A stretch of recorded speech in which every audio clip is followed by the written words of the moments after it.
Au nom du Père, du Fils et du Saint-Esprit. Amen. La paix de Jésus soit dans votre maison, sa paix et sa joie. Alléluia.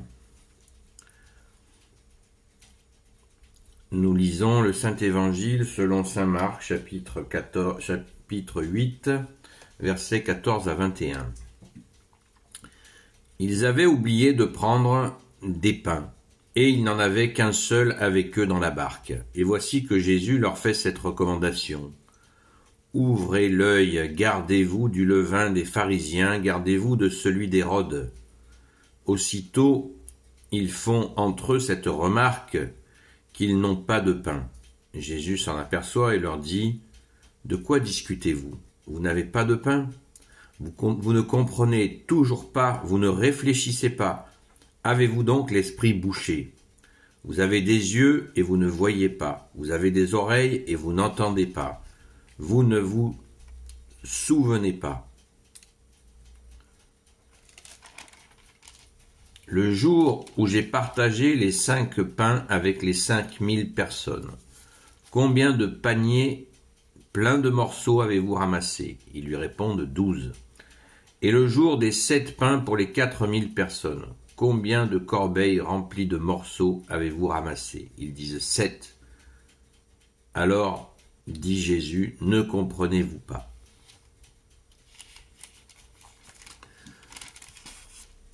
Toute cette remarque de Jésus est très très mystérieuse et elle est un grand moment pour les apôtres, car je vous rappelle que cette lecture fait suite à hier, si vous avez pu suivre.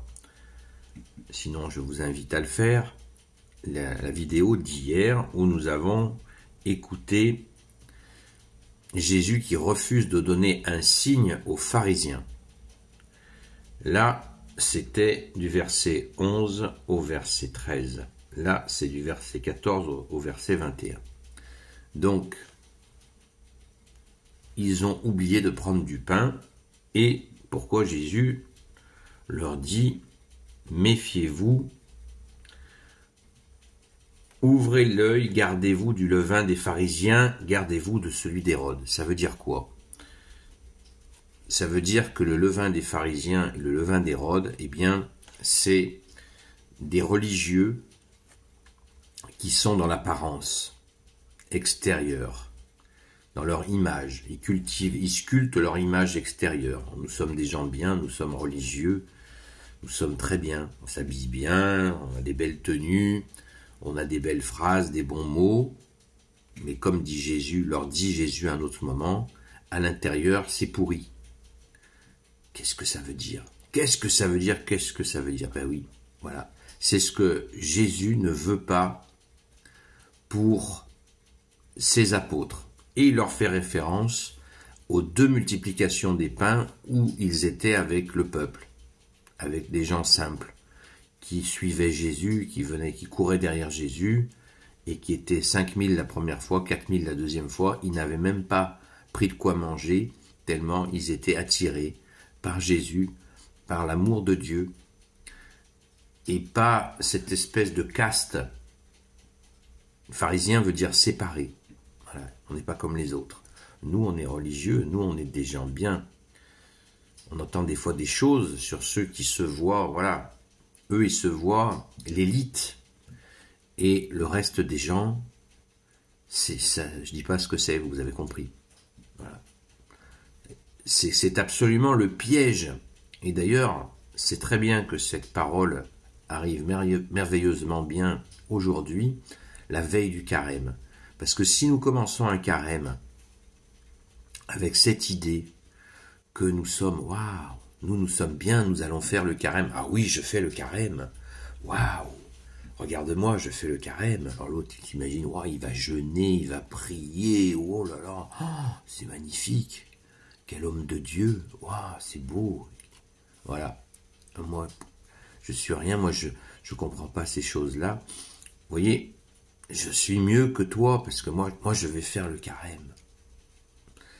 C'est absolument cela que Jésus veut éviter.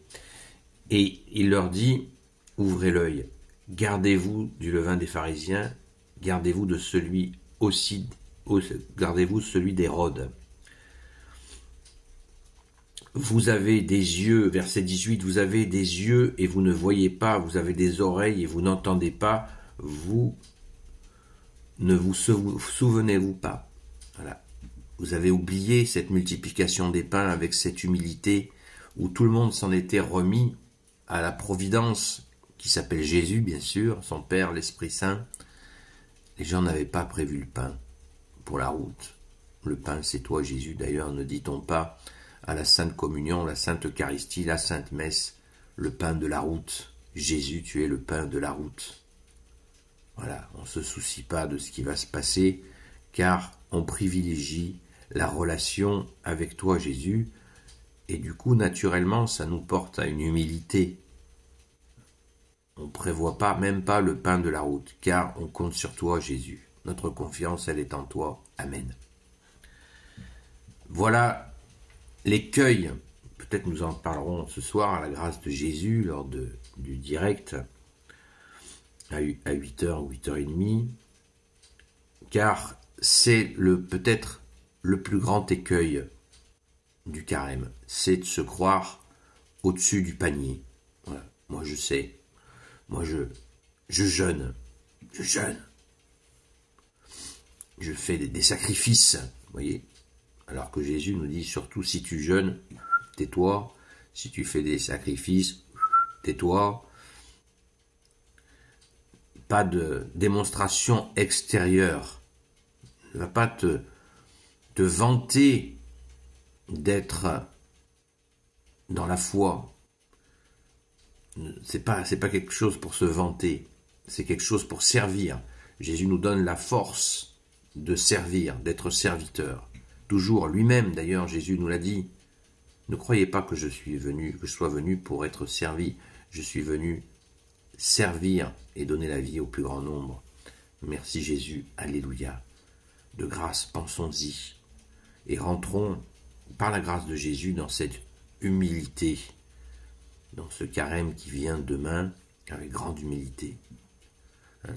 La messe, justement, le symbole des cendres que nous recevrons demain, est tout à fait dans ce sens d'humilité. Voilà, c'est pas une belle huile, non, les cendres. Humilité, alléluia. Merci Jésus de nous aider à commencer ce carême dans l'humilité, ce qui te plaît beaucoup. Merci Jésus de nous y aider. Amen. Gloire au Père, au Fils et au Saint-Esprit, maintenant et toujours et pour l'éternité. Amen. Ô Jésus, toi qui peux tout et qui porte tout, toi le Sauveur, toi l'Emmanuel, je te confie toutes celles et ceux qui regarderont cette vidéo, ainsi que leurs proches, selon ta seule volonté, ô Jésus. Sainte Marie, Reine des cieux, toi l'Immaculée Conception, toi qui écrases le serpent, toi qui es la lune sous tes pas, toi notre Mère, Notre-Dame, Saint Joseph, toi le juste et le saint, toi le sage, toi la terreur des démons, toi le saint gardien de la Sainte Église catholique apostolique, Sainte Marie-Madeleine, notre chère Sainte Patronne, et vous, tous les saints et saintes, amis de toi, Jésus, Saint Michel Archange, qui est comme Dieu, Saint Gabriel Archange, Saint Raphaël Archange, et vous tous les anges qui servez Jésus. Je vous confie toutes celles et ceux qui regarderont cette vidéo, ainsi que leurs proches, selon ta seule volonté, ô Jésus. Que ça soit dans l'Ancien Testament ou dans le Nouveau Testament, Dieu, le Père, le Fils et le Saint-Esprit nous dit qu'il préfère la miséricorde au sacrifice, aux offrandes.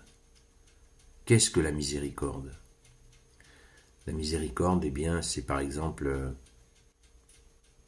le sacrifice, l'offrande, c'est se priver, voilà, le jeûne, prier, faire tous des moments de contrition très forts. Oui, mais Dieu, Père, Fils et Saint-Esprit préfèrent la miséricorde au sacrifice. Ça veut dire quoi? Eh bien, par exemple, si nous rencontrons quelqu'un qui nous demande pardon de nous avoir fait du mal, eh bien, ça va être l'occasion de le pardonner, par exemple. Vous voyez, ce qui nous touche et nous fait aller vers notre conversion, la conversion du cœur. Amen. À très vite.